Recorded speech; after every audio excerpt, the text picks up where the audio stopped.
Banyak yang menganggap bahwa dokter harus 100% di dunia medis.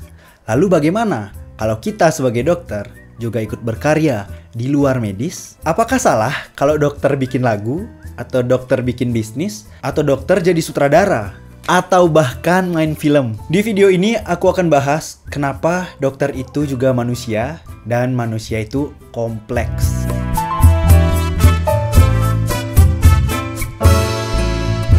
Sekarang coba kamu bayangkan, kamu nih lagi nonton stand up komedi, lalu ketemu dokter yang lagi stand up komedi. Apa tanggapanmu? Atau kamu lagi nonton film di bioskop, kemudian kredit akhirnya sutradaranya ternyata seorang dokter.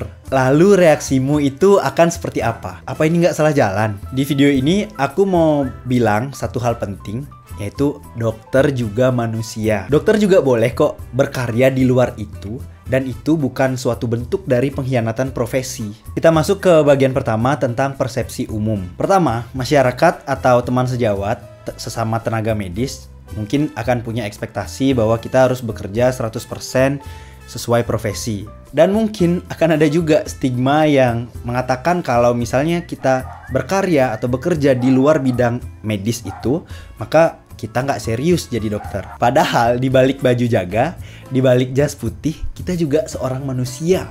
Kita juga sama punya sisi kreativitas dan masih banyak sisi-sisi yang lain. Itu persepsi umum terhadap profesi dokter itu sendiri. Sekarang kita masuk ke bagian kedua, realita. Dokter multitalenta. Di era media sosial sekarang, kita bisa lihat banyak profesi menyebar, tersebar, dan menjadi konten kreator. Ada dokter yang nulis buku, ada dokter yang bikin startup, ada yang dokter pengusaha, ada dokter yang bikin bisnis, bikin produk, dan ada juga dokter yang full mengabdi. Zaman sekarang, di era sosial media, kita akan banyak melihat talenta-talenta dari setiap profesi yang juga mengerjakan hal lain di luar profesinya. Bukan cuma dokter sebagai tenaga medis, tapi juga profesi-profesi lainnya. Nah, contoh aja deh, Dokter Tompi bikin usaha, musisi.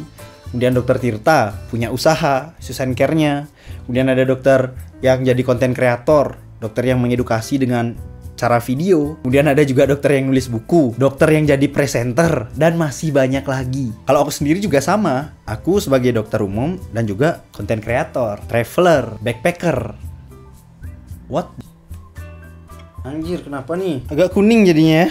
Nah, kalau aku sendiri juga sama. Kalau aku memilih jalur ini untuk menjadi dokter umum sekaligus konten kreator untuk meluapkan ekspresi kreativitasku, sisi kreativitasku yang lain. Kemudian masuk ke bagian ketiga tentang tantangan dan tekanan sosial. Tentunya ada sebuah tekanan yang dirasakan oleh orang-orang ini pastinya. Kalau aku sendiri merasakan tekanan, apa aku ngelantur ya? Jadi mikir kayak gitu, apa aku jadi jelek ya di mata sejawat yang lain gitu. Tapi di lain sisi aku juga mikir kalau misalnya tuh ini kayaknya waktu yang tepat deh untuk kita mendefinisikan ulang dokter itu seperti apa sih dokter di zaman sekarang itu. Kita bisa bikin definisi baru seorang dokter. Dan mengingat juga bahwa kesehatan itu sifatnya holistik dan kreativitas adalah bagian dari kesehatan mental. Jadi menurutku nggak masalah sih untuk hal ini. Cuman ya adaptasinya mungkin siap-siap diejek-ejek awal-awal gitu. Lanjut ke bagian 4, menurutku berkarya itu sama dengan menjadi utuh. Kalau misalnya kamu hanya berada di satu jalur saja sesuai bidang profesimu, atau kalau misalnya di sini adalah dokter umum, bisa aja burn out karena menghadapi hal yang itu-itu terus tanpa punya kegiatan lain di luar itu. Dan mulai sekarang kita bisa mendefinisikan kalau misalnya karya di luar bidang medis itu bukan sebuah bentuk penyimpangan, tapi sebuah bentuk perluasan jati diri untuk memperluas kreativitas kita dan memperluas jati diri kita. Yang artinya kita bukan berarti mengabaikan profesi, tapi kita ingin menjadi manusia yang utuh. Selain kita mendefinisikan diri sebagai seorang dokter, kalau amit-amit kemudian gelar dokter atau kita sebagai manusia untuk menjadi dokter tidak mampu lagi karena alasan tertentu, kita bisa saja kehilangan identitas. Kalau misalnya identitas kita lebih luas, satu hilang, satu lagi bisa diakuisisi. Satu hilang, yang lain masih bisa lagi diakuisisi. Kemudian ke pertanyaan terakhir, siapa yang nentuin jalur dokter?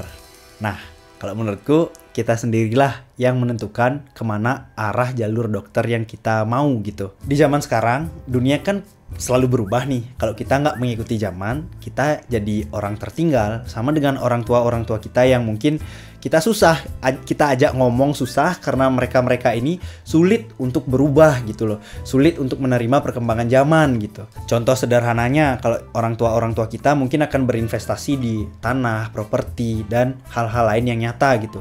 Sedangkan generasi kita sekarang cenderung untuk berinvestasi di saham, kripto, dan lain sebagainya yang zaman sekarang gitu. Begitu juga dengan pasien menurutku. Karena pendekatan ke pasien juga pasti berubah tergantung zamannya. Kalau zamannya sekarang seperti ini ya pendekatan pasien harus seperti ini juga. Pernah aku dapat pasien bapak-bapak nih, tapi dia atletis gitu, pelari. Pas baru perkenalan, dia cerita tentang keluhannya, terus bilang dah, saya kemarin habis lari kehujanan gini. Wih, lari berapa pak? Saya biasa 10, 15, 20. Wih, anjir. Kalau saya sih masih 5.000 aja pak. Nah, dengan kita punya hal lain, perluasan jati diri kita, entah itu lari, kreativitas, dan lain sebagainya, kita bisa melakukan pendekatan yang lebih pas ke pasien dengan interest yang sama gitu. Justru dengan kita berkarya di luar bidang medis, kita bisa membawa warna baru ke dunia medis juga toh. Dan yang terakhir, kalau kamu seorang dokter atau calon dokter atau ya masih sekolah gitulah, dan kamu punya hasrat atau kreativitas di luar medis, kamu tidak harus membunuh itu. Tapi kamu bisa kembangkan dan justru jadi sebuah hal yang bikin kamu unik. Dan ingat, dengan fokus 100% di dunia medis tidak akan membuatmu jadi makin lebih profesional kayak gitu. Tapi dengan kita berkarya di luar medis juga, kita bisa tetap juga jadi orang yang profesional. Selanjutnya aku bisa simpulkan bahwa dunia ini tidak hanya butuh dokter yang pintar aja, tapi dunia ini butuh dokter yang lebih manusiawi, utuh, dan bebas berekspresi. Kalau kamu suka bahasan-bahasan yang reflektif seperti ini, kamu bisa ikuti terus video-video selanjutnya di playlist ini. Dokter umum biasa, hidup luar biasa.